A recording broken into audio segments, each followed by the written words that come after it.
Open होऊन जाणार हो.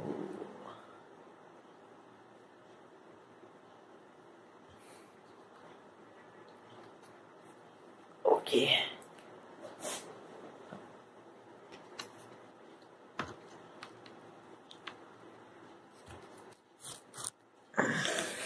Hello, this is the My Artifact episode number 725. आजची तारीख आहे 27 फरवरी 2017. आता वाजले करीब रात्रीचे 6:45 वाजले आहे. आजपासून ठरवलं की मी आर्टिफॅक्ट एपिसोड नाही का ड्युटीवरून आलो इथे असं बसलं म्हणजे फ्रेश झालं का तेव्हा आर्टिफॅक्ट एपिसोड रेकॉर्ड करायचा. वाय? कारण जेव्हा मी ड्युटीवरून येतो तेव्हा खूप काही सांगण्यालायक असते. ड्युटीवर काय झालं का नाही वगैरे खूप.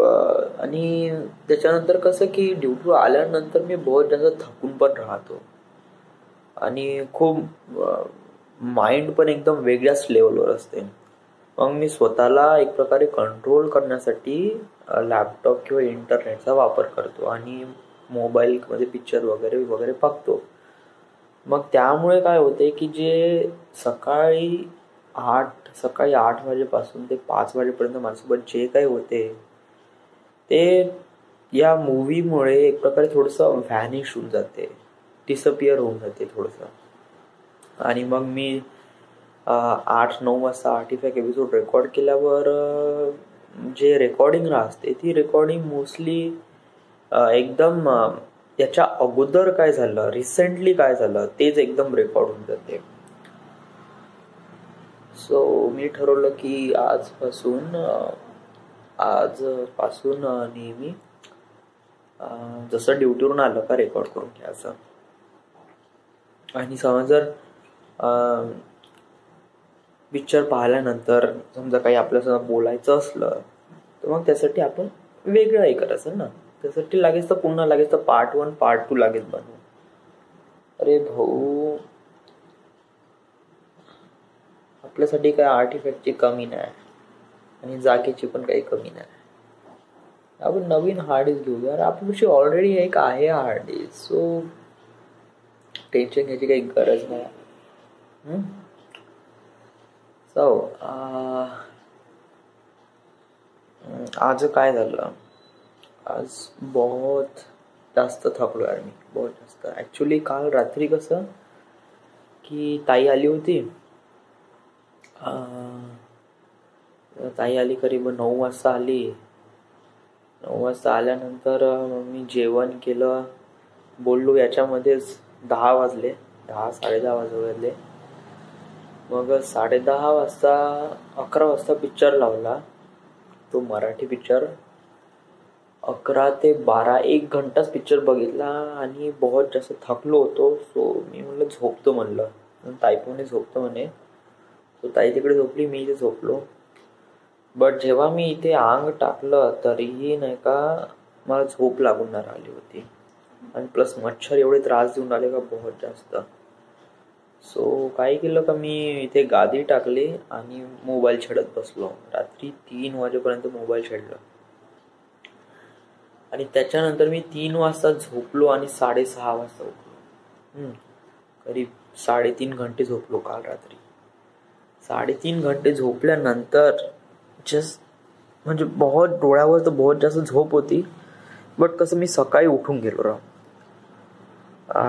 नंतर कसं की ताईला म्हणलं की ताई म्हणे कपडे वगैरे धुवून टाकतो म्हणे आणि वगैरे झाडझूड वगैरे करून मी निघून जाईन म्हणे 10:30 वाजता वगैरे. मला वाटलं का मामाजी येईल म्हणलं, त्यांचं 12 वाजता वगैरे टाईम आहे, ते 12 वाजता वगैरे येऊन जाईल म्हणलं. तोपर्यंत ताई तर निघूनच जाईल. बट इट जस्ट थोडंसं एक प्रकारे प्रॉब्लेमच झाली. मामाजी आले करीब 9:30 वाजता चालले इथे. आणि तेव्हा सोनूताई पण होती. मी मामाजीला सांगितलं नाही ना अगोदर का सोनूताई आली आहे म्हणून. सो मी म्हणलं मी ड्युटीवर आहे म्हणलं सर. आणि त्याच्यानंतर मग सोनूताईच बोलली सगळी, का माहीत नाही, पण हेच सांगितलं ना का इंटरव्ह्यू वगैरे आहे बा. सो त्यामुळे एक दिवसाचा प्रश्न होता, सो आले बा. तसं मामाजीला असं काही वाटलं नाही, त्यांनी काही असं म्हणलं नसेलच, ऑफकोर्स नॉट. आणि त्यांना याच्यापासून काही प्रॉब्लेम पण नाही माझा. बट मी नाही का यामुळे नाही का खूप जास्त स्ट्रेसमध्ये आलो यार. या छोट्या छोट्या गोष्टीपासून मी स्ट्रेसमध्ये आलो. ॲक्च्युली सकाळी मी एवढा जास्त स्ट्रेसमध्ये आलो तो या छोट्याशा पॉईंट थ्रू. म्हणजे मामाजींनी बघितलं की सोनूताई घरी आहे बा आणि त्यांच्या मनात काय विचार सुरू असेल वगैरे वगैरे. हाच फालतूपणाचा विचार करून मी नाही का एवढा स्ट्रेस झालो का बहुत. आणि it really affect my body. या हो काहीतरी करावं लागेल म्हणलं. तर माझ्या डोक्यामध्ये पॉईंट आला की आपण डी पॉईंटवर चाललो जाऊ, कानात हेडफोन टाकून प्लीज थोडं शांतपणे राहूया. बट अचानकपणे माझ्या डोक्यामध्ये प्लॅन आला की how about go to the power station. म्हणजे इथे बॉयलर आणि CHP आपण बघितलंच नाही, तर चला आपण जाऊन पाहू का. तर मी प्रवीण भाऊ जे आमचे फिटर आहे, जे माझे फिटर आहे म्हणजे माझ्या टीमचे, त्यांना सोबत घेऊन गेलो आणि त्यांना विचारलं कसं आहे काय आहे, पूर्ण इन्फॉर्मेशन घेतली. आणि just feels really good to work in the power station. म्हणजे आता मला कळलं की पॉवर स्टेशनमध्ये कशा प्रकारच्या मशिनरी असते, कशा प्रकारचं काम असते. ॲक्च्युली पॉवर स्टेशन म्हणजे काय आहे हे ॲक्च्युली मला माहीतच नव्हतं. करीब 8 महिने झाले मी इथे काम करून राहिलो आहे CHP मध्ये. आणि इट जस्ट लाईक माझ्यासाठी पॉवर स्टेशन म्हणजे फक्त CHPच होतं आतापर्यंत. फक्त CHP मध्ये जे काही होत आहे तेच. इथून माल चालला, तिथून कोळसा चालला, इथून क्रशरमध्ये माल चालला, माल पडून राहिला, बास हेच होतं. पण जेव्हा मी आज प्लांटमध्ये गेलो आणि ॲक्च्युली पूर्ण स्थिती बघितली तिथली, it just feels really good. म्हणजे it just feels really honour की मी इथे प्लांटमध्ये काम करून राहिलो आहे. या आज मी बॉयलर पाहिलं, टर्बाईन पाहिलं, ASP पाहिलं, ॲश हँडलिंग प्लांट, चिमनी, नंतर कूलिंग टॉवर, सगळं कळलं. ॲक्च्युली काय असते का मी आता एक प्रकारे सांगतो. आता थर्मल पॉवर स्टेशनबद्दल नाही का एक प्रकारे आपल्याला काय वाटते की थर्मल पॉवर स्टेशन म्हणजे एक प्रकारे बेसिक नॉलेज असं आहे की टर्बाईन जेव्हा घुमन तेव्हा त्याला असले जनरेटर इलेक्ट्रिसिटी तयार करा, राईट. तर मग याला घुमवायचं कसं, तर त्यासाठी एक स्टँडर्ड प्रोसिजर आहे की पाण्याला गरम करून जे स्टीम असते त्याला कॉम्प्रेस करणं, स्टीमला कॉम्प्रेस करून हाय व्हेलॉसिटी विथ कायनेटिक फोर्सनी त्याला टर्बाईनवर आदळणं. त्यामुळे काय होते, एक प्रकारे मोशन क्रिएट होते, रोटेशनल मोशन क्रिएट होते त्या प्रोपेलरमध्ये. आणि तेच rotational motion convert into electrical energy. That's it, that's all. Every power स्टेशनमध्ये हाच फंडा वापरला जाते. म्हणजे पाण्याला गरम करणं, त्याला कंडेन्स करणं बॉयलरमध्ये, कंडेन्सरमध्ये, आणि त्याला टर्बाईनवर आदळणं म्हणजे विथ हाय व्हेलॉसिटी. आणि जे टर्बाईन घुमेन त्याच्यापासून जे rotational energy convert into electrical energy. Thermal, nuclear, hydro plant, त्याच्यानंतर अजून कोणते प्लांट आहे, जिओ थर्मल प्लांट, अजून या म्हणजे एवढे प्लांट तर मला माहीत आहे. या सगळ्या याच्यामध्ये हाच फंडा वापरला जातो. फक्त डिफरंट वेगळं हेच आहे का थर्मल पॉवर स्टेशनमध्ये कोळसा जाळून पाणी गरम करते. म्हणजे स्टँडर्ड प्रोसिजर हीच आहे की पाणी गरम झालं पाहिजे, ते तुम्ही कोणत्याही पद्धतीनं करा. तर आपण थर्मल पॉवर स्टेशनमध्ये कोळसा जाळून पाणी गरम करते. तर न्यूक्लिअर पॉवर स्टेशनमध्ये जे युरॅनियम जे रेडिओ ॲक्टिव्ह आहे मटेरियल्स आहे त्यांची हीट बहुत जास्त असते. ते रेडिओ ॲक्टिव्ह मटेरियल्सला एक प्रकारे बर्न करून जी एनर्जी असते ते क्लीन सोर्स असते. तो जो न्यूक्लिअर एनर्जी असतो ना तो कम्प्लिटली क्लीन सोर्स असतो. आता कोळशामध्ये काय असते की कोळशामध्ये करीब 70% भाग जळतो, त्याच्यामध्ये 30% भाग ॲशमध्ये कन्वर्ट होतो, 20% भाग ॲशमध्ये कन्वर्ट होतो आणि त्याच्यामध्ये 10% भाग हे धुवा होतो आणि धुवा झाल्यावर तो त्याचं पोल्युशन क्रिएट होते थर्मल एनर्जीमध्ये. बट न्यूक्लिअरमध्ये काय होते की न्यूक्लिअरमध्ये क्लीन सोर्स आहे. समजा तुमच्यापाशी 1 ग्रॅम रेडिओ ॲक्टिव्ह युरॅनियम असेल तर त्याला काय नाही, त्याला आयसोटोप करून एक प्रकारे अनस्टेबल करावं लागते.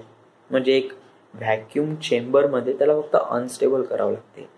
तर 1 ग्रॅम म्हणजे हार्डली एवढूसा 1 ग्रॅम युरॅनियम करीब या थर्मल पॉवर स्टेशनच्या करीब 3000 मेट्रिक टन एवढी एनर्जी क्रिएट करते फक्त 1 ग्रॅम युरॅनियम रेडिओ ॲक्टिव्ह पदार्थ.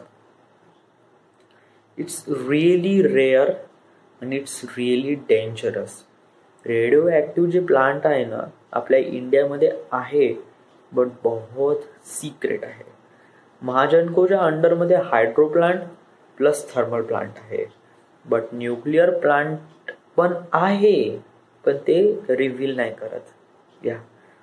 आणि त्यांची कोणती व्हॅकन्सी वगैरे लागली किंवा त्यांना कोणत्या जागा वगैरे लागल्या तर या न्यूक्लिअर प्लांटसाठी हे जे महाजनको आहे हे थर्मल पॉवर स्टेशनमधले किंवा हायड्रो प्लांटमध्ये जे एक्सपिरियन्स पर्सन आहे त्यांनाच घेतात. आणि it's really rare and really बहुत भयानक असते रेडिओ ॲक्टिव्ह. तर सोर्स हा आहे का याच्यामध्ये एक रेडिओ ॲक्टिव्ह मटेरियल्स आहे, त्याला एक प्रकारे अनस्टेबल करून त्यापासून हीट क्रिएट होते आणि हीट झाली का पाणी गरम करते. पाणी गरम केलं का त्याला स्टीम कंडेन्स करून टर्बाईनवर आदळले जाते. That's all. हायड्रोमध्ये काय होते, हायड्रोमध्ये पण थोडासा डिफरंट आहे. It's little bit different. याच्यामध्ये आपण आता हायड्रोपेक्षा आपण थोडंसं जिओथर्मलबद्दल जाणून घेऊ. जिओथर्मलमध्ये काय असते की आता याच्यामध्ये कोळसा जाळून पाणी गरम करते, याच्यामध्ये अनस्टेबल रेडिओ ॲक्टिव्ह मटेरियल्सला अनस्टेबल करून रेडिएशन क्रिएट करून पाणी गरम करते.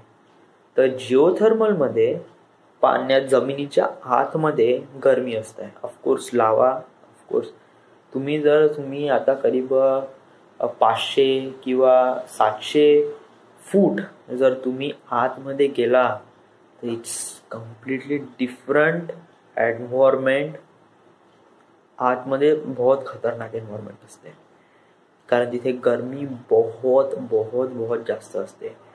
आणि समजा जर तुम्ही 1 किंवा 2 किलोमीटर पुन्हा आतमध्ये जर गेले डीपमध्ये तर पाणी एक प्रकारे व्हॅक्यूम क्लीनरमध्ये व्हॅक्यूम क्लीनर नाही रे, तर काय त्याचं नाव आहे, ओव्हन सारखं पाणी गरम होते, बहुतच भयानक. तर त्याच्यामध्ये काय असते की जिओथर्मल एनर्जीमध्ये काय असते का आपल्याला पहिले जिओलॉजी एक प्रकारे समजून घ्यायला पाहिजे. जिओथर्मलमध्ये काय असते का एक प्रकारे लेयर असते मातीची किंवा चुनखडक माती, याची माती त्याची माती. जेव्हा तुम्ही जमिनीच्या आत डीपमध्ये जाता तर व्हेरियस काइंड ऑफ लेवल एक प्रकारे कॉन्टॅक्टमध्ये येते आणि हे various kind of levels of sand एक प्रकारे नाही का जसे तुम्ही खाली जाल तशी हीट जास्त क्रिएट होते. आणि समहाऊ तिथे नाही का एक छोटासा पॉन्ड पण असतो. पॉन्ड म्हणजे एखादी छोटासा तलाव या सापडून जातो ऍक्च्युली. म्हणजे त्यांचे काही सोर्सेस आहेत, त्यांचे काहीतरी आयडेंटिफिकेशन इन्स्ट्रुमेंट्स आहेत, त्याच्यामुळे कळून जाते का पाण्याच्या याच्या जमिनीच्या आतमध्ये एक पॉन्ड आहे, एक तलाव आहे जिथे पाणी उकळून राहिलं आहे. तर फंडा काय आहे का तिथे एक गड्डा करतात, 2 पाईप टाकतात, चांगले मोठे करीब बहुत मोठे मोठे पाईप टाकतात, एक इनलेट एक आउटलेट. पाईप कशासाठी? पाईप यासाठी टाकतात की तिथे पहिले जाऊन व्हेरिफिकेशन करतात पहिले ते लोक का तिथली माती कशी आहे, तिथे जो गरमी आहे ती कॉन्स्टंट राहणार का, तिथे जो लावा आहे तो त्याला कंटिन्यू गरम करणार का, आणि त्याला गरम केल्यानंतर त्याची इफिशियन्सी काय आहे, का तो कंटिन्युअस गरम होत राहील का एक प्रकारे आपल्याला दगा देईल म्हणजे समजा आता गरम होऊन राहिलं, विंटरमध्ये गरम होत आहे, समरमध्ये त्यांनी धोका दिला आणि रेनी सीझनमध्ये पुन्हा गरम होऊन राहिला, असं तर नाही करता येत ना. प्लांट इज कंटिन्युअस सुरू असायला पाहिजे आणि तो कधी कोणासाठी थांबत नसतो, ना समर ना विंटर ना रेनी सीझन. तर बेटर आहे हे लोक पूर्ण ते त्या जागेचं पूर्ण व्हेरिफिकेशन करून त्या जागेला अप्रुव्हल देतात की इथे आपण जिओथर्मल प्लांट करू शकतो. सो मग काय करतात की ते लोक एक इनलेट एक आउटलेट पाईप टाकतात. इनलेट आणि आउटलेट पाईप करण्यासाठी का पाणी त्याच्या आतमध्ये आणि ते गरम पाणी सक केलं जातात. म्हणजे काय की ते पॉन्ड मधलं पाणी खतम पण नाही झालं पाहिजे, म्हणजे गरम पाणी सक करणे, थंड पाणी म्हणजे जे नॉर्मल पाणी आहे ते टाकणे. अशाच प्रकारे ही सायकल क्रिएट सुरू असते. ते गरम पाणी असते, ते गरम पाणी बहुत जास्त गरम तर राहतेच, त्याला अजून थोडं जास्त गरम करते, जस्ट लिटिल बिट एक प्रकारे. किंवा एक प्रकारे जे गरम पाणी असते त्याला स्टीम एक प्रकारे थोडंसं क्रिएट करून एक प्रकारे जस्ट जिओथर्मल एनर्जीमध्ये 100% पूर्ण काम जिओथर्मल्स नाही करत. वाय? कारण त्याच्यामध्ये थोडी बहुत इम्प्युरिटी असते. आपल्याला जे पाणी पाहिजे ते पाणी कसं खूप हाय इंटेन्स टेम्परेचर वर स्टीम क्रिएट करणारे कंडेन्सरवर आपल्याला ते स्टीम क्रिएट करायचे आहे. सो एक प्रकारे थोडं बहुत त्याला अजून थोडं बहुत हीट करून त्याला जे स्टीम क्रिएट होते ते कंडेन्सरमध्ये टाकते आणि कंडेन्सरमधून व्हेलॉसिटीने ते स्टीम त्या टर्बाईनवर आदळते आणि ते टर्बाईन घुमल्यावर ते इलेक्ट्रिसिटी जनरेट होते. तर जिओथर्मलमध्ये पण हाच फंड आहे. हायड्रो प्लांटमध्ये काय होते? Hydro plant is complete different, थोडासा डिफरंट आहे. हायड्रो प्लांटमध्ये काय असते की याच्यामध्ये आपण स्टीम क्रिएट करतो, बट हायड्रो प्लांटमध्ये कसं असते की एक मोठ्या लेवलवरून पाणी खाली पाडलं जाते. आता ग्रॅव्हिटेशनल एनर्जी आहे त्यामुळे काय असते की त्या पाण्याला पण ग्रॅव्हिटीचा फोर्स खूप हाईट वरून त्याला खाली पडल्यामुळे त्याची व्हेलॉसिटी बहुत जास्त असते, बहुत इंटेन्स असते. सिंपल एक्झाम्पल घे, 1 लिटर पाणी तू समजा जर 10 फीट वरून खाली पडत असन तर तुझ्या अंगावर पडत असेल तर तुला काही जास्त लागणार नाही. 10 फीट वरून it just really small distance. 100 feet वरून जर समजा तुझ्या अंगावर पडत असेल 100 फीट वरून, तर ते एक प्रकारे दगडासारखं असते, या बहुत जास्त दगडासारखं. आणि हायड्रो प्लांटमध्ये 100 फीट तर सोडूनच दे भाऊ, तिथे करीब 20 किंवा 30,000 स्क्वेअर फीट वरून पाणी खाली पडलं जाते. तर सिंपल एक्झाम्पल आहे का याच्यामुळे पाणी वोबल नाही होत का? म्हणजे जशाप्रमाणे आपण एखादी झरा वगैरे बघतो, खूप वरून खाली पाणी पडते तर असे ते स्प्रिंकल्स क्रिएट होते. नो, इथे काय असते का एक पाईपलाईन असते, जे पाईपलाईन कंटिन्युअस करीब 100,000 फीट उंची असते आणि वरून ते पाणी खाली पाडलं जाते. त्यामुळे स्प्रिंकल तर क्रिएट होत नाही, प्लस रेजिस्टन्स राहत नाही, प्लस ग्रॅव्हिटेशनल फोर्स बहुत जास्त असते आणि त्या पाण्याचा फ्लो पण बहुत जास्त असते. त्यासाठी फ्लुइड मेकॅनिक्स बहुत चांगल्याने रेफर करून तिथे इंजिनियर्सला ॲज अ फ्लुइड मेकॅनिक्स म्हणून तिथे इन्क्लूड केले जातात, कारण तिथे मोस्टली पाणीच असते. तर त्या ॲट सर्टन हाईटवरून ते पाणी सरळ टर्बाईनवर आदळतात. टर्बाईन तिथे असे हॉरिझॉन्टली किंवा हॉरिझॉन्टल म्हणजे आडवा, व्हर्टिकल म्हणजे उभा, हा व्हर्टिकली असं इन्क्लाइंड असते आणि मग ते पाणी असं पडलं की ते घुमायला लागते.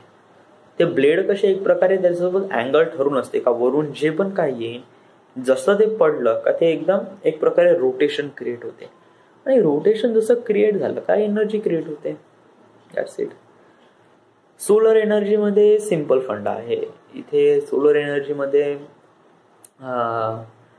चिप लावले जाते. कोणती चिप नाही रे, फोटोव्होल्टिक सेल. फोटोव्होल्टिक सेल किंवा फोटोव्होल्टिक पॅनल असते. Photovoltaic panel it's completely different. एक प्रकारे इलेक्ट्रिकल इंजिनियरचा हा पार्ट आहे. आणि या फोटोव्होल्टिक एनर्जी नाही का, मला नाही का, मी जस्ट रट्टा मारला होता आणि तेव्हाच मी तेव्हाच तो काढून टाकला. फोटोव्होल्टिक एनर्जीमध्ये एक प्रकारे सोलर पॅनल असतात. ते बहुत जास्त एक्सपेन्सिव्ह असतात. It's really expensive. तर ते सोलर पॅनल एक प्रकारे रेडिएशन जे आतमध्ये ॲटमॉस्फिअरमध्ये जेवढी काही ऊन आहे त्याला एक प्रकारे गरमी क्रिएट करून आणि त्यापासून इलेक्ट्रिसिटी जनरेट होते. तिथे नाही स्टीम असते, ना टर्बाईन असते, ना काही. आणि हे छोट्या स्केलवर पण एक प्रकारे पॉसिबल होऊ शकते. लाईक आता तुम्हाला एक प्रकारे स्ट्रीट लॅम्प थोडंसं चालवायचं आहे, रात्री चालला पाहिजे बाय ओन सोर्स. तर त्याच्यावरती एक छोटासा एक प्रकारे 1 स्क्वेअर फीट सोलर पॅनल लावून दिला आणि त्याला कनेक्ट करून दिला का तो तेवढी एनर्जी क्रिएट करू शकते. बट सोलर प्लांटमध्ये कसं आहे की हाच फंडा मोठ्या स्केल वापरला जातो. तिथे मोठे पॅनल्स असतात, करीब 1 फीट 10 फीटचे पॅनल असतात. ते एक प्रकारे पूर्ण एरियाच कव्हरअप करून टाकते. आफ्रिकेमध्ये खूप मोठा सोलर पॅनल स्केल आहे, सोलर पॉवर प्लांट आहे. तिथे कसं का तिथे मोठे पॅनल्स असतात, बहुत मोठे, करीब 10 फीट 15 फीट. आणि हे 15 फीट पॅनल्स, असे पॅनल्स फक्त एकच नसतात राव, एका रो मध्ये करीब 100-200 अशा प्रमाणे पॅनल्स असतात. आणि हे पॅनल्स काय असतात की ज्या प्रकारे सूर्य ज्या दिशेने आहे, जसं लाईक पूर्वेपासून पश्चिमेपर्यंत ही सोलर प्लेट आहे. ही सोलर प्लेट आता सूर्य इथं आहे, सो अशा प्रमाणे टर्न होत ते म्हणजे ते सूर्याच्या दिशेने फेस करून राहील अशा प्रमाणे त्याला डिझाईन करून त्याला ते बनवले जाते. आणि सेम थिंग तिथेही पॉवर जनरेशन क्रिएट होतं. सिम्पल फंड आहे राव, काही हे नाही. कसं thermal energy it's kind of like a really असं एक प्रकारे नॉर्मल वाटते राव सांगण्यासाठी, एलॉबरेट करण्यासाठी. बट ॲक्च्युली प्लांटमध्ये गेल्यानंतर इट्स कम्प्लिटली डिफरंट स्टोरी. कारण याच्यामध्ये जे फंडे वापरले जातात इट्स कम्प्लिटली डिफरंट. आणि इंजिनिअरिंग फील्डमध्ये आपण डिटेलिंगमध्ये जातो. जेव्हा डिटेलिंगमध्ये गेल्यानंतर आपल्याला कळते का राव इट्स नॉट ॲन इझी. म्हणजे पुस्तकामध्ये फक्त एक प्रकारे वर्ड असते, काही असं करतात आणि आपण ते सिलेबसमध्ये पेपरमध्ये देऊन मोकळे होऊन जातो. पण जेव्हा तुम्ही जॉब करता तेव्हा तुम्ही ॲक्च्युअल प्रॉब्लेम फेस करता राव. आणि ते प्रॉब्लेम फेस केल्यानंतर तेव्हा कळते का ते प्रॉब्लेम किती मोठी आहे, किती भयानक आहे. So that's it. आज एवढा प्रभाव झाला माझ्यावर जेव्हा मी प्लांटमध्ये आतमध्ये गेलो आणि सगळं माहीत करून घेतलं. So it feels really good. आणि याच्याचमुळे का माझा थोडासा स्ट्रेस कमी झाला. थोडासा स्ट्रेस कमी झाला. मग काय नाही, दुपारी घरी नाही जात म्हणलं, म्हणजे इथं नाही येत म्हणलं. मी डब्बा घेतला आणि सरळ प्लांटमध्ये गेलो. जेवण केलं. प्लांटमध्ये गेल्यानंतर मग कसं की जेवण केल्यानंतर मग इकडे गेलो लोणारेकडे वर्कशॉपमध्ये. त्यांनी थोडं बहुत काम सांगितलं, केलं. आणि मी एवढा जास्त एक्झॉस्टेड होतो ना, कारण 4 वाजता मला इतकी भयानक झोप लागून होती का बहुतच जास्त राव. असं वाटत होतं का त्या बँकेमध्ये झोपून जाऊ. मी देना बँकेत होतो, ते ठेकेदार थोडंसं काम होतं. सो तिथेच इतकं जास्त थकून होतं का बहुतच जास्त. तर तिथे ॲक्च्युली थोडंसं लागला डोळा, बट स्वतःला कंट्रोल केला, झोपलो नाही. मग म्हणलं आता वर्कशॉपमध्ये जाईन तर पुन्हा ते कामाला लावून म्हणलं, तर मी पुन्हा इथेच वेळ केला बँकेमध्येच. 4 वाजता वगैरे जाईन म्हणजे 4-4:30 वाजता. मग काही नाही, मग इथलं काम झालं आणि मग मला थोडंसं मोबाईलला ग्लास लावायचा होता. तो ग्लास लावला नवीन. मला एक कवर पाहिजे. या मोबाईलनी माझा खूप साथ दिला राव, बहुत जास्त. 2014 मध्ये हा घेतला आणि हा साला किती वेळा पडला, किती वेळा मी मुद्दामूनच पाडला, तरीही काहीच नाही झालंय. जसाचा तसाच आहे. आणि खूप साथ देऊन राहिले. आतापर्यंत जेवढेही आर्टिफॅक्ट एपिसोड रेकॉर्ड झाले आहे हे सगळे या मोबाईलने रेकॉर्ड केले सगळे. आणि माझी थोडीशी चांगली वापरण्यास आहे, बट आता मी चांगला वापरून राहिलो. आता बा काय कवर नाही काही नाही बास. आता मला थोडं नवीन फोन घ्यायचा आहे, बट जोपर्यंत हा फोन खराब होत नाही किंवा हा फोन हरवत नाही तोपर्यंत काही घेऊ शकत नाही. सो आज तर एवढंच आहे. बस घरी आल्यानंतर मी बहुत जास्त थकून होतो, बट घराची अशी हालत बघितल्यावर मला असं वाटलं की समजा जर मी हातपाय धुतले आणि लेटतो म्हणलं आणि त्याच्यानंतर काम करतो म्हणलं तर ते काम पुन्हा होऊच शकणार नाही. सो बेटर आहे का आता आलं थकून आहे तर पुन्हा थोडंसं थकून घे, थोडंसं काम करून घे. सो फटाफट मी फरशी पुसून टाकली, झाडू मारून टाकला, हातपाय धुतले आणि आता 7 वाजले आणि मोकळं झालो मी. आता बस थोडंसं ते हल्दीरामचे 4-5 सोनपापड्या खाल्ल्या, पाणी पिलो, दॅट्स फील ते गुड. आता काही नाही, आता एखादी पिक्चर वगैरे पाहतो आणि बस. So this is that. समजा मला नंतर पिक्चर पाहिल्यानंतर अजून काही एलॉबरेट करायचं असेल तर करून टाकेन मी. This is my artifact episode number 725. Right now we are at Khaparkheda, Maharashtra. Thank you.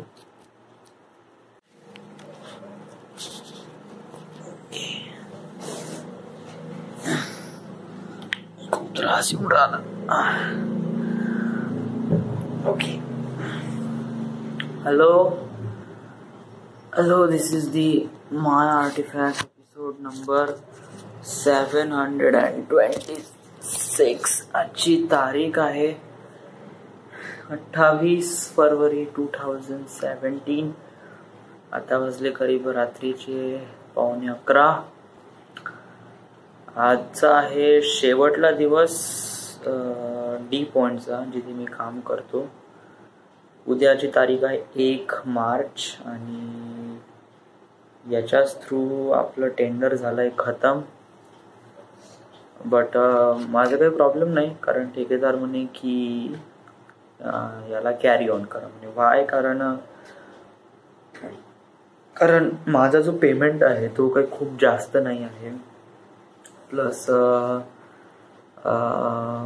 मी कसं याच्या व्यतिरिक्त म्हणजे सुपरवायझरच्या व्यतिरिक्त ऑफिशियल डॉक्युमेंट पण काम करतो. म्हणजे त्याला सेट करणं, बिल बनवणं, सो अशा प्रकारचं काम असते. सो आणि सर्वात इम्पॉर्टंट क्रुशियल फॅक्ट हाच आहे का ठेकेदाराला इतकं कठीण नाही वाटत आहे मला पाळणं. कारण मला हार्डली 8,000 रुपये पेमेंट आहे.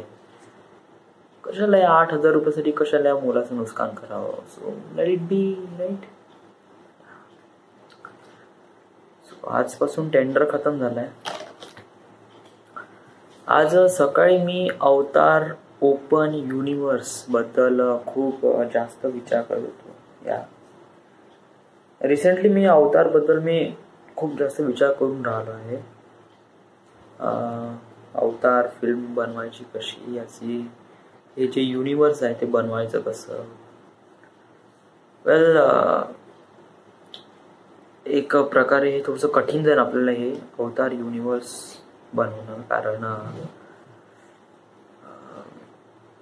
हे कसं एक प्रकारे आपण एका वेळेस होल मूवीचा कॉन्ट्रॅक्ट घेतो. होल मूवी म्हणजे बघ लाईक अ हॅरी पॉटर. आपण एक एक्झाम्पल घेऊ, Harry Potter.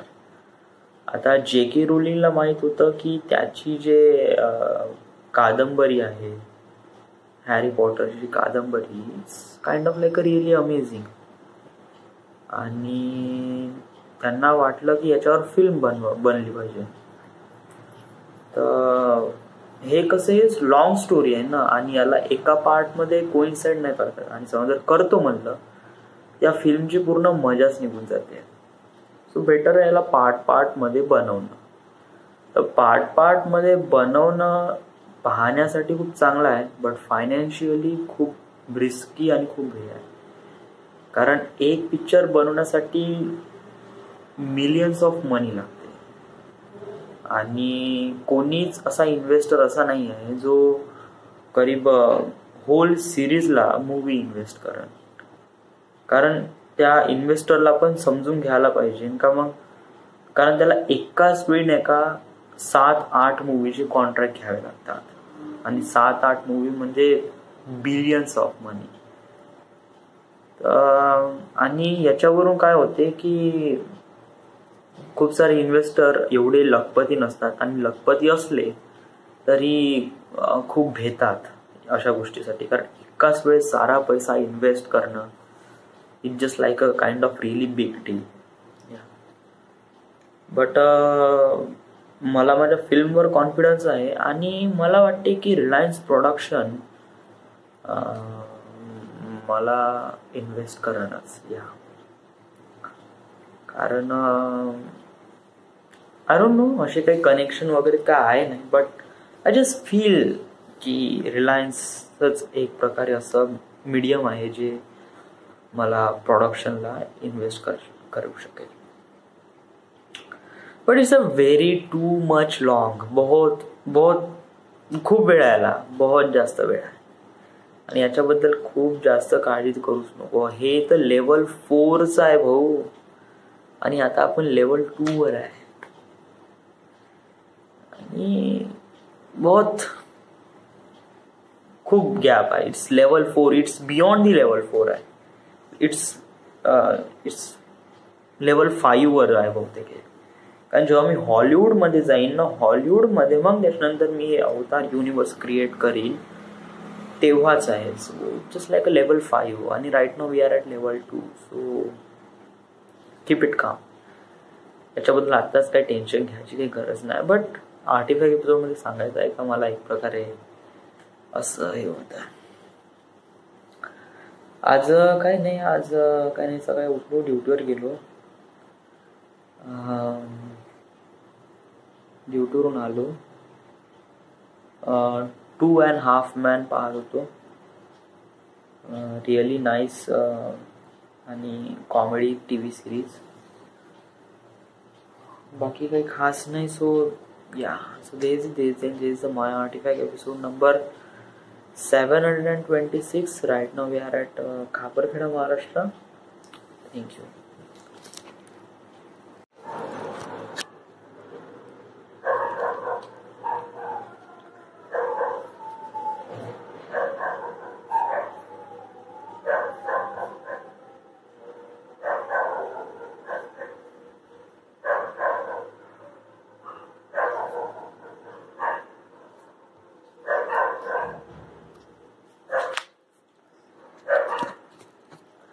Hello, this is the My Artifact episode number 727. आजची तारीख आहे 1 मार्च 2017.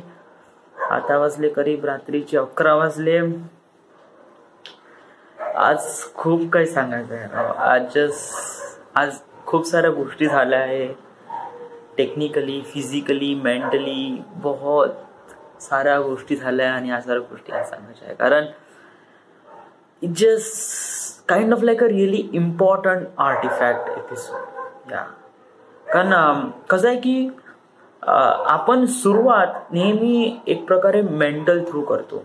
म्हणजे आपलं पहिले डोकं, जर आपल्याला कोणतं काम करायचं असेल तर आपण पहिले नाही का ते काम कसं करायचं आहे हे आपण त्याला डोक्यात विचार करतो आणि नंतर त्याला प्रॅक्टिकली करतो. आता जे मी पुढे काम करणार आहे त्याचं एक प्रकारे मेमो एक प्रकारे डोक्यामध्ये आला आहे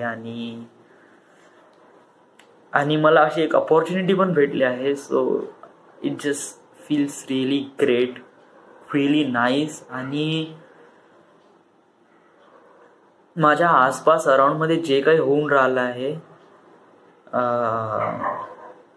असं वाटत आहे का सगळेजण ग्रोन अप होत आहे. सुरुवातपासून सुरू करतो. फर्स्ट ऑफ ऑल आज 1 मार्च 2017 आज पासून खतम झालंय जिथे मी काम करतो. डी पॉइंट मेंटेनन्स टीमचं जे टेंडर आहे ते आज म्हणजे कालपासूनच खतम झालं. आजपासून पूर्ण सामान वगैरे पॅक करून मेंटेनन्स टीम कम्प्लिटली शटडाऊन. आज आले होते प्रवीण बावणे आणि नागदेवे. त्यांच्यासोबत मी सामान वगैरे शिफ्ट केलं CHP मध्ये सगळं. आय डोंट नो आज मी त्यांना लास्ट टाइम बघितलं का पुन्हा पण बघणार आहे. आय डोंट नो, मला काही माहीत नाही. स्टील अजूनपर्यंत मला काहीच माहीत नाही. बट एक प्रकारे शेवटची भेट म्हणून आज भेटलो. या दोघा जणांनाच भेटलो. जामगाडे चौधरींना पण भेटलो वर्कशॉपमध्ये. अनिल पांडेन, कोमल घोमकाडे आहे. या लोकांनी मला नाही का म्हणजे करीब 5 महिने झाले मी डी पॉइंटवर काम करत आहे आणि या लोकांनी मला कंटिन्युअस त्रास दिला, खूप त्रास दिला, बहुत जास्त. या लोकांनी कळवलं की जॉब म्हणजे काय असते आणि या जॉब स्टार्टअपमध्ये किती मारून घेतात लोक. आणि या लोकांनी माझी खूप मारून घेतली, बहुत जास्त. कोमल घोमकाडे, प्रवीण बावणे, रणजित जामगाडे, राहुल चौधरी, अनिल पांडे आणि प्रकाश नागदेवे. याच्यापैकी सर्वात खतरनाक आयटम होता तो होता कोमल घोमकाडे. अरे मेरे बाप, याच्यासोबत काम करणं म्हणजे. कोमल घोमकाडे हा डी पॉइंट मेंटेनन्स टीमचा फिटर आहे आणि इतका भयानक माणूस आहे हा की बहुत जास्त. आता आमच्या टीम मध्ये 2 फिटर आहे, एक प्रवीण बावणे आणि एक कोमल घोमकाडे. तर आता फिटरचं काम का असते का लोकांना म्हणजे त्याच्या खाली जे हेल्पर आहे त्यांना काम सांगणं आणि स्वतः पण काम करणं. बट कोमल घोमकाडे स्वतः काही काम नाही करत. आता समजा जर कोमल घोमकाडे, प्रवीण बावणे, कोमल घोमकाडे, रणजित जामगाडे आणि राहुल चौधरी आहे. 3 जण माणसं आहेत, 3 माणसं अब्सेंट आहे. आणि समजा आता ऍडलर टाकायचे आहे तर ऍडलर टाकायला लागते किती माणसं, 2 किंवा 3 माणसं, राईट. तर कधी कधी 4 माणसं वगैरे लागतात. तर 4 माणसं लागतात. तर कसं आहे की समजा जर कोणत्याही ऍडलर टाकायसाठी 3 माणसं जरी लागतात आणि कोमल घोमकाडे सोबत 2 माणसं आहे आणि त्याला म्हणलं बाबू ऍडलर टाकतं, तो म्हणन मी ऍडलर टाकत नाही म्हणन. तो असा म्हण डायरेक्ट तोंडावर सरळ, मी ऍडलर टाकत नाही. वाय? कारण मला 3 माणसाची गरज आहे. तुम्ही 3 जण आहे ना, ते 2 जण हेल्पर आणि तुम्ही आहे ना, मी फिटर आहे म्हणे, मी कशाला हात लावू म्हणे. म्हणजे अशा प्रकारचा हा कॅरेक्टर आहे आणि यांनी मला नेहमी त्रास दिला. प्रवीण बावणे असं नाही. प्रवीण बावणे स्वतः जातो, स्वतः काम करतो. तो 2 माणसातच तो आणि सोबत एक हेल्पर, 2 जण माणसं पूर्ण काम करून घेते. पॅचिंगचं, ऍडलरचं जे काही काम करत ते काम करून घेते आणि नाही म्हणत कोणतं काम करण्यासाठी, ऍटलिस्ट प्रयत्न तरी करते. कोमल घोमकाडे तर बहुत भयानक आहे. वेल, मला आज या आर्टिफॅक्ट एपिसोडमध्ये यांच्याबद्दल काही खास बोलायचं नाही. म्हणजे यांच्या व्यतिरिक्त पण अजून खूप काही झालं आहे. आज सकाळी कसं या 2 जण आले, बहुतेक मी आज या 2 जणांना आणि या डी पॉइंट वाल्यांना मी शेवटच्या लास्ट टाइम बघून राहिलो. I don't know. बट हे सगळं बघितल्यानंतर मग काय झालं की मग 12 वाजता आलो. थोडंसं जे काही होतं मनात वगैरे ते मी रेकॉर्ड केलं. At last moment with the point maintenance team. मी एक फुल व्हिडिओ रेकॉर्ड केला याच्याबद्दल. त्याच्यानंतर 12 वाजता गेलो मी वर्कशॉपमध्ये आणि वर्कशॉपमध्ये काम केलं. वर्कशॉपमध्ये ते डॉक्युमेंट आणि फाईल वगैरे अरेंज करायची होती, सो ते केलं. आणि त्याच्यानंतर मी 5 वाजता आलो. आल्यानंतर थोडंसं फ्रेश वगैरे झालो. फ्रेश झाल्यानंतर इंटरनेट सुरू केलं, लॅपटॉप डाउनलोडिंगला लावला आणि खूप थकून होते यार. म्हणलं पहिले लेटतो म्हणलं, तर मी लेटलो.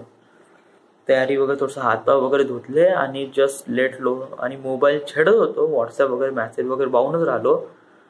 तर Naukri.comचा एक मला मेसेज दिसला, नोटिफिकेशन बघितलं. तर तिथे urgent requirement for mechanical engineer, एक ग्लोबल कन्सल्टन्सी कडून एक मेसेज आला होता मला की तुमचा रेझ्युमे सिलेक्ट झाला आहे, शॉर्टलिस्टेड झाला आहे आणि तुम्हाला समजा जरी जॉब पाहिजे नसेल तर तुम्ही फर्दर प्रोसेससाठी तुम्ही एक वेळा कॉल करावा. सो मला वाटलं, आणि तिथे जॉब लोकेशन पण खूप साऱ्या होत्या, त्यापैकी मुंबई हे जॉब लोकेशन होतं. प्लस ॲन्युअल सॅलरीज होतं करीब 1.25 लाख, म्हणजे करीब 21-22 हजार रुपये पर मंथ. आणि हे डिस्क्रिप्शन वगैरे खूप चांगलं वाटलं वाचण्यासाठी. बट एक वेळा कसं थोडंसं बोलून घ्यावं म्हणलं कसं आहे. तर त्यांचे 3 नंबर होते. 3 नंबरवर मी 3 नंबर लावले. 2 नंबर तर पहिले आउट ऑफ कव्हरेज आणि बिझी दाखवले. तिसरा फोन लागला आणि तिसऱ्या फोनमध्ये मी विचारलं की आता मला आता हे जॉब पाहिजे ना, त्या फर्दर प्रोसेससाठी मला काय करावं लागेल. तर त्यांनी म्हणलं की तुम्हाला या ग्लोबल कन्सल्टन्सी अकाउंट नंबरमध्ये तुम्हाला 900 रुपये ट्रान्सफर करावे लागेल. त्यामुळे तुमची एक प्रकारे बॅकअप मनी म्हणून आम्ही पैसे घेतो म्हणे. असं नाही आम्ही फर्जी वगैरे नाही, असं नाही, असं त्यांनी असं काही म्हणलं नाही. ते म्हणे की मग तुम्ही आम्हाला पैसे देऊन राहिले तर मग आमची रिस्पॉन्सिबिलिटी ठरते का तुम्हाला जॉब लावून देणं हे आमची रिस्पॉन्सिबिलिटी ठरते. त्यामुळे आम्हाला तुमच्यावर विश्वास ठेवण्यासाठी ते 900 रुपये आम्हाला गरज आहे. सो तुम्हाला समजा तुम्ही इंटरेस्टेड आहात तर तुम्ही 900 रुपये या अकाउंट खात्यावर तुम्ही रजिस्टर करा, म्हणजे ट्रान्सफर करा. जसे तुम्ही तुमचे पैसे ट्रान्सफर केले तसेच तुमचं रजिस्ट्रेशन होईल. रजिस्ट्रेशन झाल्यावर तुम्हाला जॉब लोकेशन चूज करता येईल, जे की मला मुंबई पाहिजे. त्यांनी म्हणलं ओके ठीक आहे. मुंबईला जॉब लोकेशन सिलेक्ट झाल्यावरच तुम्हाला तुम्ही जे रेसिडेन्समध्ये राहता नागपूर किंवा इकडे असं जर जमत असेल तर नागपूरमध्येच इंटरव्ह्यू होईल, नाही तर मुंबई, मग तुम्हाला मुंबईमध्ये येऊन तुम्हाला इंटरव्ह्यू द्यावा लागेल जॉब लोकेशनमध्ये. आणि मग तुम्ही तुमचं सॅलरी आणि तुमची जॉब पक्की होऊन जाईल. मग मी त्यांच्यासोबत करीब 5-10 मिनिट बोललो आणि इट फील्स रिअली गुड आणि खूप चांगलं वाटलं राव. कारण असं वाटलं की आता आपल्याला मुंबईला जायला काही अडचण नाही. मी विचार केला की हे फर्जी तर नाही, आणि एक प्रकारे त्यांच्या म्हणजे एक प्रकारे मी माझ्या साईडवरून विचार केला की हे फर्जी तर नाही. आणि मग मी त्यांच्या साईडवरून विचार केला की त्यांच्यासाठी मी कोण आहे. मी एक एनीवन पर्सन आहे. ते अशाच कोणाला पण जॉब ऑफर नाही करू शकत ज्या लोकांकडून त्यांना काही एक्सपेक्टेशनच नाही. एक्सपेक्टेशन ठरवते पैशापासून. कारण तो माझा काही काका मामा नाही आहे, कोणते रिलेटिव्ह नाही आहे. He is only related because I am sending his money and his responsibility to join me on this industry on Mumbai. So that is all this thing. So मला वाटते की या साऱ्या गोष्टी आपण अंडरस्टँड केला. आणि तो मागूनच किती राहिला राव, 900 रुपये मागून राहिला आहे. महिंद्रा अँड महिंद्रा ज्याचे मला परवाच्या दिवशी जॉब लेटर आलं त्याच्यामध्ये तो म्हणे 5,700 रुपये भरा म्हणे. आणि त्याच्यानंतर L&T यांच्याकडून मला 7,000-7,500 रुपये भरा म्हणे.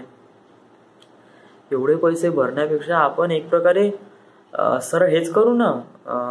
समजा जर हा 900 रुपये मागून राहिला ना, याला 900 रुपये देऊ आणि पाहू पुढे एक्सपिरियन्स कसा आहे. आणि मला मनातून वाटते राव का फर्जी नाही. आणि ऑफकोर्स मला मुंबईला जॉब भेटेलच ग्लोबल कन्सल्टन्सी. पण जोपर्यंत आपण गड्ड्यात पडत नाही तोपर्यंत आपल्याला कळत नाही का गड्डा किती मोठा आहे, आणि त्यावरच आपल्याला एक्सपिरियन्स भेटून जाते. So that is it. बस मग काय नाही, हाच विचार करता करता मी 5 वाजता आलो, झोपलो. 6 वाजता 5:30 वाजता झोपलो, ते बोललो आणि मग तिथं लेटलून झोपूनच गेलो. 5:30, 6:30, 7:30, 8:30, 9:30 वाजेपर्यंत झोपूनच राहिलो. 9:30 वाजता झोपून उठलो, पाहतो तर अरे 9:30 वाजले. आपल्याला डब्बा आणावा लागेल. तर मी फटकन तयारी, थोडंसं पॅन्ट घातला, डब्बा आणला, जेवण केलं, हातपाय वगैरे धुतले थोडेसे. आणि त्याच्यानंतर मग मी इथे बसलो. आणि इथे बसल्यानंतर मग मला माहीत पडलं की सूरज भगत याला पण जॉब लागली आहे कोणत्या तरी IT कंपनीमध्ये. आणि it is so great, feels really nice. तुमच्या ऑल अराउंड पीपल जे काही आहे, जे मुलं होतात, जे तुझ्या अराउंड मध्ये लोक होतात, ते सगळेजण आता जॉबवर लागून राहिले आहे. म्हणजे एक प्रकारे कसं की फील होऊन राहिला आहे का आता आपण मोठं होत आहे. एक प्रकारे रिस्पॉन्सिबिलिटी आपल्या समोर आहे आणि या रिस्पॉन्सिबिलिटीला आपल्याला फेस करायचं आहे. आणि या रिस्पॉन्सिबिलिटीसाठी मी फक्त एकटा नाही, खूप सारे जण आहे. सूरज भगत आणि विशाल आहे, अजून खूप सारे जण आहे ज्यांना जॉब लागली आहे आणि ते आता रिस्पॉन्सिबल झाले आहे आणि त्यांना कळत आहे की आता काय करायचं आहे, का नाही करायचं. त्यांच्या लाईफमध्ये त्यांना एक प्रकारे टार्गेट भेटला आहे, जशाप्रमाणे मला भेटलाय टार्गेट. आणि just really amazing, it just really great. कारण हे सगळेजण म्हणजे कसं की इट फील्स रिअली ग्रेट, कारण सगळेजणांनी जॉब लागून राहिली, आपल्याला पण जॉब लागली, या मोठं होऊन राहिलंय, अशा प्रकारे एक सिद्ध होऊन राहिलंय. आणि जेव्हापासून मला कळलं की मी मुंबईला जाईन तेव्हापासून तर माझे तर डोक्यामधले जे स्वप्न आहे ते तर थांबूनच नाही राहिले. या म्हणजे मी मुंबईला जाईन आणि मग तिथे थोडंसं स्ट्रगल करीन, जॉब पण करीन, आई वडिलांच्या नजरेत पुन्हा चांगलं होईन, या मित्रांच्या नजरेत पण पुन्हा चांगलं होईन. या म्हणजे कसं आहे की कोणती गोष्ट समजा जर मोठी असेल तर त्याच्या मागे एक्साइटमेंट आणि भीती असणं खूप जास्त गरजेचं आहे. या तर तुम्हाला कोणती गोष्ट भेटून राहिली तर यासाठी नाही का तुम्ही एक्साइट असणं गरजेचं आहे, बट सोबतच स्केरी असणं पण खूप जास्त महत्वाचं आहे. मी एक्साइटमेंट तर आहे बट स्केअर्ड नाही, कारण अजूनपर्यंत मी प्रॉब्लेम फेस नाही केला आहे. सो या, आणि हू नोज व्हॉट कुड हॅपन. समजा जर मी पैसे ट्रान्सफर केले आणि पैसे ट्रान्सफर केल्यानंतर माहीत पडलं की ते कंपनी फर्जी आहे, सो गेले पैसे वाया. किंवा त्यांनी असं म्हणलं की हा आता आम्ही एवढं झालं, आता मग तुम्हाला अजून पुन्हा पैसे पाहिजे. So I don't no. म्हणजे मला वाटते का मला हे सगळं करायला पाहिजे. या नाही करण्यापेक्षा काहीतरी करून एक्सपिरियन्स घेणं महत्वाचं आहे. चांगला वाईट असणं या, बट असं की आपण एक प्रकारे फेस करायला पाहिजे. That is good. आणि कसं आहे की मला काही गोष्टी सांगायच्या आहे. कोणाला?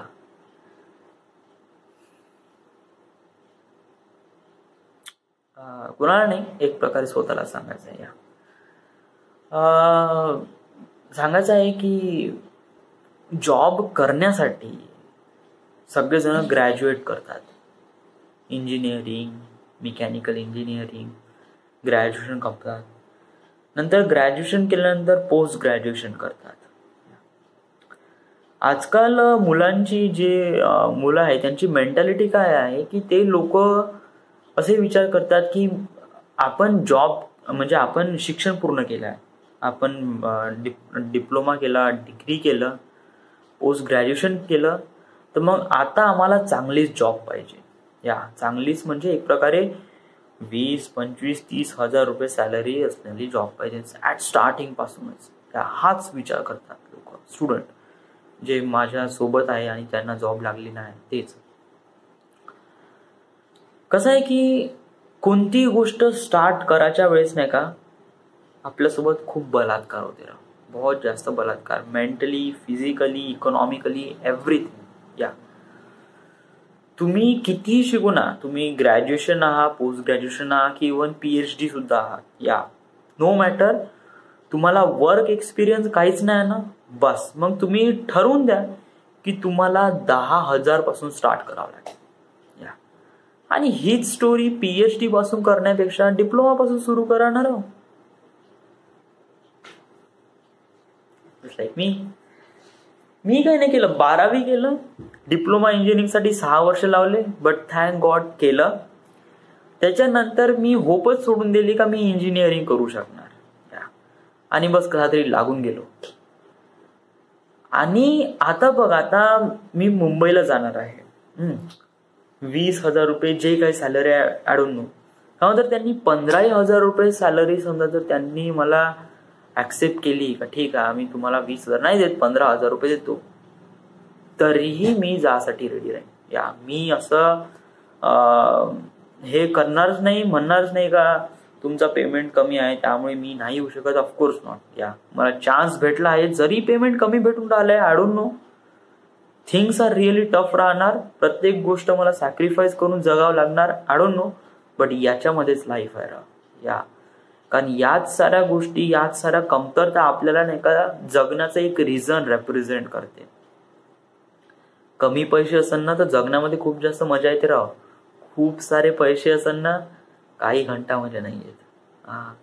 कारण जे पैसे आपण सेव्हिंग करून आपण थोडे बहुत पैसे खर्च करतो आणि थोडे बहुत पैसे खर्च केल्यानंतर आपण डिसअपॉइंट होतो का झाले, कशाला केलं ते पैसे खर्च, आणि याच विचारामध्ये नाही का आपली लाईफ इज बिकम. आणि हेच एक अमेझिंग थिंग आहे राव. या मला आहे ना असं नाही म्हणायचं का तू एकदम छोटाच पेमेंट घेत राहा, ऑफकोर्स नॉट, पण एक प्रकारे स्टार्ट काय आहे ना, तुला स्टार्ट करायचं आहे ना तर तू विचार कर राव का तुला 10,000 पासून सुरुवात करायची आहे, 10 किंवा 8,000 पासून सुरुवात करायची आहे. या आणि पैसे तर पैसे ठीक आहे, बट या जॉबमध्ये तुझी मारून घेणंच आहे. या कोणताही व्यक्ती असो, कोणतीही इंडस्ट्री असो, आणि फर्स्ट ऑफ ऑल तुला जॉबच्या पहिल्या दिवशी काहीच माहित नाही राहत का तुला का करायचं आहे. या आणि हे गोष्ट सगळ्यांसोबत लागू होते, सगळ्यांसोबत लागू होते. कोणाला माहित नाही राहत की पहिल्या दिवशी आपल्याला जॉब काय, जॉब म्हणजे ऍक्च्युली करायचं काय, काहीच नाही. जेव्हा आपण हळूहळू जातो तेव्हा आपल्याला कळते. आणि हे बघ राव, मला समजा जर ती कंपनी ज्याच्याकडून मी आता मुंबईला जाईन आणि त्या कंपनीतून मला 15,000 रुपये देऊन राहिले, मी एक प्रकारे मुंबईमध्ये थोडी बहुत जागा तर बनवू शकतो ना, थोडं बहुत बसण्यासाठी. या थिंग्स आर रिअली टफ, पण थोडासा तर रिलॅक्स होऊ शकतो ना कुठे ना कुठेतरी, 15,000 कुठे ना कुठेतरी रिलॅक्स होऊ शकतो ना. या ठीक आहे, मी थोडंसं फिल्म मेकिंगसाठी थोडंसं एक प्रकारे बॅक करीन, स्वतःला पॉज करीन आणि थोडंसं स्वतःला सेटल पहिले करण्याचा प्रयत्न करीन आणि फिल्म मेकिंग. या बट जेव्हा मी मुंबईला जाईन तेव्हापासून माझी लेवल 3 स्टार्ट होत जाईल. आणि मला नाही वाटत राव का मी मुंबईला गेल्यावर जास्त वेट करू शकतो. आणि कसं आहे की हळूहळू ज्याप्रमाणे दिवस जाऊन राहिले ना, त्यामुळे मला कळून राहिलंय की जे डेस्टिनी आहे ते म्हणताय का बाबू टाइम झाला आता, चलो आता चलायचं आहे, आता तुला मुंबईला यायचंच आहे, आता तुला फिल्म बनवायचीच आहे, course anything. Yes, just really great, really awesome, really amazing, आणि बेस्ट ऑफ लक. उद्या मला आता त्यांच्या अकाउंटमध्ये 900 रुपये भरायचे आहे, भरतोय आम्ही. या भरतो. आता माझ्यापाशी जास्त पैसे पण नाही राव. किती पैसे माझ्यापाशी आता 1200 रुपये असं अकाउंटमध्ये, आणि माझ्यापाशी आता 300 रुपये आहे. 900 रुपये भरतो म्हणलं तर माझ्यापाशी उरते फक्त 300 रुपये, जे की मी बिलकुल वापरू शकणार नाही. नंतर उरते मग माझ्यापाशी जे माझ्याजवळ 300 रुपये, बस याच्यातूनच मला थोडंसं जुगाड चालवावं लागेल. म्हणजे करीब 7-8 दिवस वर्धेला नाही जावं लागेल, आपल्याला इथेच खापरखेड्याला थांबावं लागेल. कारण वर्धेला गेलं का पुन्हा पैशाची बर्बादी होईल. जाणं येण्यामध्ये पैसे नाही लागत, करावं विचार करणं. सो थांबून जाईन आणि डायरेक्ट होळीच्या वेळेस चाललं जाईन. बट कसं की आता हे यांचं केल्यावर पैसे भरल्यावर रजिस्ट्रेशन करा, आणि जॉब लोकेशन थ्रू मला समजा इंटरव्ह्यू दिला मुंबईला जावं लागलं तर थोडेसे पैसे मागावं लागेल वडिलाला. या आणि I just feels really happy, really excited and really scary too. So yeah, so there is the end. There is the My Artifact episode number 727.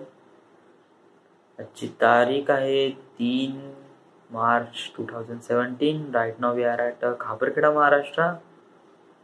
Everything is really good and is going to be amazing. Thank you.